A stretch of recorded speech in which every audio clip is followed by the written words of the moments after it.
Good afternoon, ladies and gentlemen. I am just another tinfoil hat broadcasting from this starship Earth. So today, however, we are going to be discussing a classic of the decidedly otherworldly variety, the Hopkinsville Goblins. That is sort of a misnomer considering that the following events took place not in Hopkinsville, Kentucky, but nearby Kelly. But what you gonna do? August 21st of 1955, a man named Billy Ray Taylor was outside of the Sutton family farmhouse when he saw what he described as a silver flying saucer shooting out rainbow-colored flames. Said saucer moved overhead and then stopped and dropped into a gully behind the Sutton household. Now, Billy Ray Taylor was staying with the Suttons at the time, and he went back and told everyone that he had witnessed a flying saucer. Everybody in the household, which was apparently 10 to 12 people, including several children, thought that he was joking. They didn't even go outside to look. Flash forward to about 8 o'clock.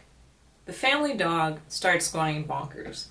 And so the oldest son of the Sutton family, nicknamed Lucky, finally took a look outside and noticed a glowing orb moving towards the house.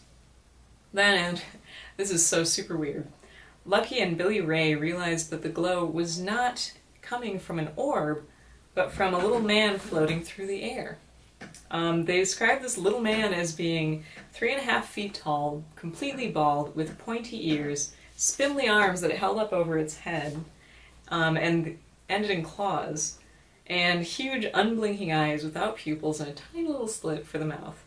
Its skin appeared to be silver, and they noticed that it liked to keep in the shadows, and when it was in the shadows, it glowed. So Lucky and Billy Ray promptly grabbed their shotguns and blasted the little guy. As opposed to mortally injuring the poor little dude, and possibly starting an intergalactic war, I guess, the creature just flipped over in midair, fell to the ground, and ran off into the shadows.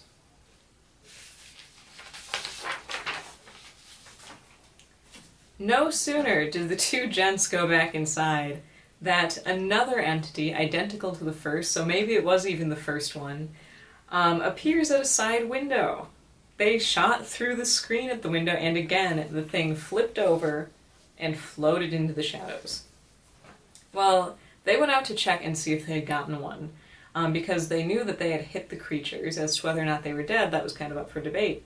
And this is when sheer pandemonium broke out. As Billy Ray stepped outside, everyone in the household saw a claw-like hand reach down from off the porch roof and grab his hair. Eileen Sutton pulled him inside as Lucky opened fire on the creature, which rolled off the roof, floated to the ground, then another one appeared in the tree nearby, another one came out from the corner. It was just...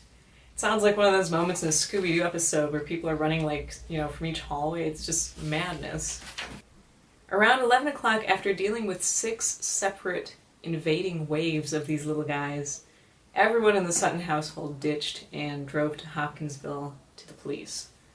Now the police, and this is actually very interesting because when you hear of a lot of encounters, typically the police think that there's room for a prank, like sure these people are scared, but you couldn't have really seen a 10-foot tall headless bird creature. But no, the Hopkinsville police were absolutely convinced that this was no prank based on the sheer terror exhibited by all of the people that came from the Sutton household. And so the Hopkinsville police, the state police, the military police, and several news agencies all flooded the Sutton household, and the most they found was a patch of luminous grass that vanished upon closer inspection. So around 2:30 in the morning, all the investigators decide the little men have gone, there's no flying saucers, and the grass is no longer glowing. So they leave. And all the members of the Sutton household decide to go to bed. It's been a long day full of glowing silver men and flying saucers. It's time for some rest. Now, as soon as the lights are out, what scratches at the screen but a glowing taloned hand? Now, the little men continued terrorizing the Sutton household until dawn, and Lucky continued shooting at him until dawn, but never actually managed to kill one. Now, here's the interesting part. After the incident, of course, there was a massive media frenzy, and unfortunately the whole ordeal was kind of slowly painted as hillbillies see moonshine monsters. which is a bummer because the original investigators, one, were convinced that these people really believed in what they had witnessed, and two, did not find any evidence of alcohol on the premises. Now, the other thing is that the Air Force did conduct an investigation. They even came to a conclusion as to what the members of the Sutton household had seen, and that conclusion was escaped circus monkeys, painted silver. Yes. Yeah. That was the Air Force's conclusion. So those circus monkeys, I don't know, man, they must have been some monkeys to be bulletproof and be able to float and glow in the dark. Yeah. Now, I only bring this up because, one, it's pretty funny, and two, to point out for the Air Force to come to a conclusion to provide an answer for what people saw, it lends credibility to the fact that the Air Force believed they saw something. I mean, this is the same Air Force that once explained away a pilot's in-flight UFO encounter by saying, "Ladies and gentlemen, please buckle up, your pilot is drunk." So I think that, if there was room for them to say moonshine, I think they probably would have said moonshine, but no, they actually provided an answer because they were convinced that these people had seen something. Now, regardless of the fact that answer is hilarious, and as Dr. Hynek pointed out, there were actually no escaped monkeys in the area because there were no traveling circuses in the area. Still, they did their best to cover it up because there was something to cover up. So with that in mind, what the heck? Now, on the base of things, between the rainbow flame flying saucer and the glowing little silver men, this is a classic in ufology. However, between the flying saucer and the little silver men, it almost seems like too much of a classic in ufology. The John Keel trust less than no one angle of researching begs to ask, why the show? The 1950s was kind of the height of the flying saucer frenzy, so the space aliens just fly their saucer over, drop into a gully, and then start floating towards the house. It seems kind of like, they were trying to say, we are definitely space aliens. We are definitely in a metallic flying saucer.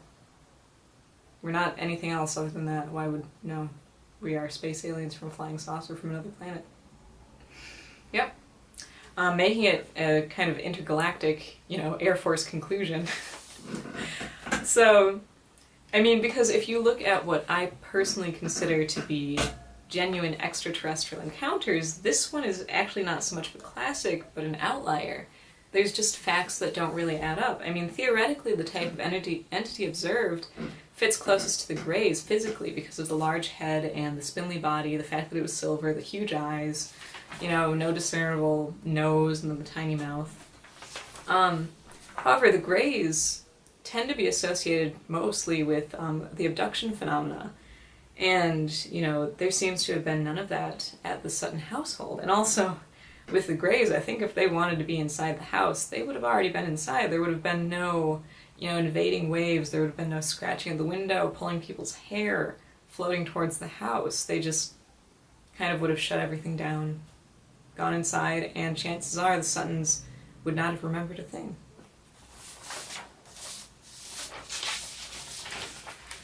And with that in mind too, the method of attack is actually more commonly associated with classic monsters, cryptids. And again, with most Grey encounters on the flip side, there's a sense of purpose and a sense of mission. There's telepathic communication. With these guys, they just kept coming in waves towards the house before vanishing completely. It reminds me of this Bigfoot encounter that Keel discussed, where it just seemed like a whole army of these stinky, glowing-eyed Sasquatches kept flooding this one lone farmhouse in waves. And that is precisely what the Kelly-Hopkinsville creatures did, was just kept on coming in waves towards the house. So their buoyancy, the way that they would respond to getting shot by just flipping over and, kind of floating to the ground, then crawling away into the shadows, it harkens again to the superspectrum phenomena where maybe they are unkillable on account of their not being from this world. They are of such a different density, to use one of Gray Barker's terms, that bullets don't affect them as they should. And I'm actually going to propound on that idea a little bit more in a future video. On a side note, there is a bizarre fact mentioned by several investigators that Hopkinsville is actually the birthplace of Edgar Cayce, the sleeping prophet. And, again, that kind of asks the question, the Hopkinsville Goblins, the Kelly Little Silver Men, were they really aliens from another planet? Or were they goblins from another world? I am just another tinfoil hat, signing off.